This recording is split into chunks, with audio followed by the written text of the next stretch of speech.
Hi everyone, Shraddha here. So, this would be a new series of review on books. So, I would be reviewing a couple of books which I read on my way to commute every day.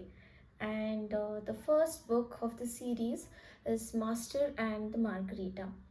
So, this is not your regular book because this does not belong to any specific genre like mystery, drama, or any classic literature, or uh, action, adventure, or even dark humor also. So, this is an amalgam of all these genres, and no matter what genre you like, I'm quite sure you will definitely enjoy this book. And the most mysterious part of this book is that there is something very, very similar with what happened in the author's life. The author of this book is Mikhail Bulgakov, the author and the protagonist of this book, who is the master. So there are a lot of parallels which you can draw from the real life incidents of the author. And this book was published somewhere in 1966 or 67 as per my research, and it was written in Russia. And during that time in Russia, it was censored. It was actually published way long after the author's death. So it is held to be something comprising of some top secret and some conspiracy theories and so on. And this is what adds some more mystery to the book. One more mysterious thing is that of the relationship between Stalin's government and the author. When I did some research about the author, I normally do that whenever I start reading a book. I did read a couple of times when his books were censored and he was not allowed to publish, and for which he wrote a couple of letters to the Stalin, and he did give him some permits. And because of this big names which was tagged to the author, it adds some more mystery around this book. There are two parts. The first is part 1 and part 2. So in part 1 there are two settings. Let me explain without giving away too much of the details, so that I want you to go and read the book and find them yourself. So without much spoilers, let's get started. The part 1 has about two settings here. The first setting is when Satan arrives in Russia with two of his assistants and a cat. There is a havoc that's caused in Russia because of these new visitors, and all the elite members of the Russian society are put under test of their tolerance towards corruption, towards different desires, materialistic life, and so on.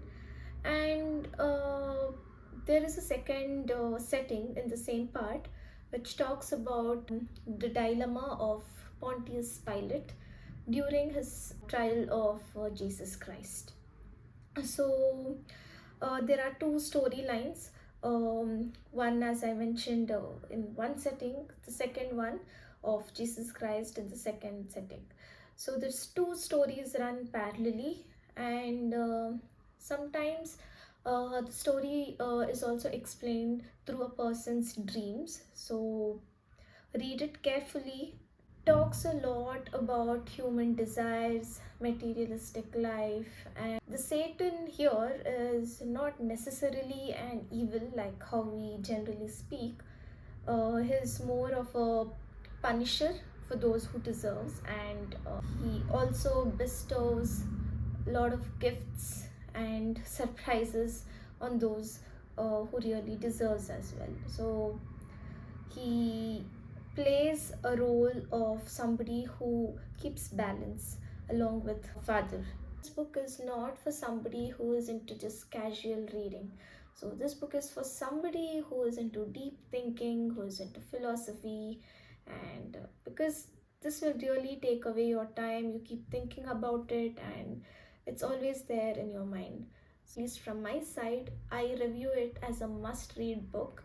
Again, it depends on what sort of a person you are. And so, coming to the second part, it's called The Master and the Margarita's main plot, because the first part talks about the visitors and what happens in that place because of the visitors' entrance and so on.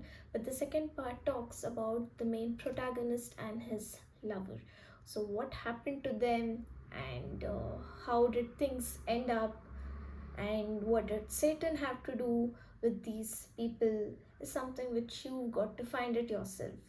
And there are different translations available for this video. Stay tuned as I would inform you the translation which I used towards the end, and you can go ahead with any of the translations of the original manuscript, as it was in Russian. And there are certain central themes which the story focuses on. The first one is the power of love, how much love can do, what all love can do, and so on.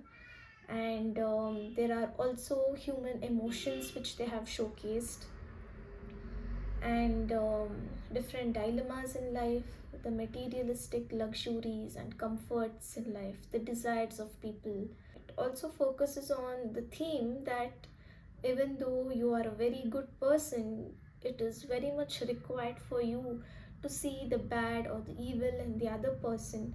Only then your goodness will be totally or fully realized. It's around such themes. And there's also another theme which where the Satan keeps stressing cowardice is the biggest sin of the humankind. So yeah, there are such themes, and I felt it was a very interesting read from the philosophy perspective. So give it a try, you might like as well.